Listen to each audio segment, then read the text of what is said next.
Сегодня у нас 30 июня, 26 год.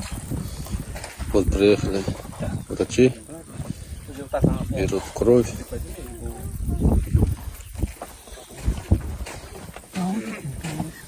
Вот такие вот красавицы тут. Прошлогодка, готовичок. Машаллах, это Геленбагена дочка. Вот с сережками. Машаллах.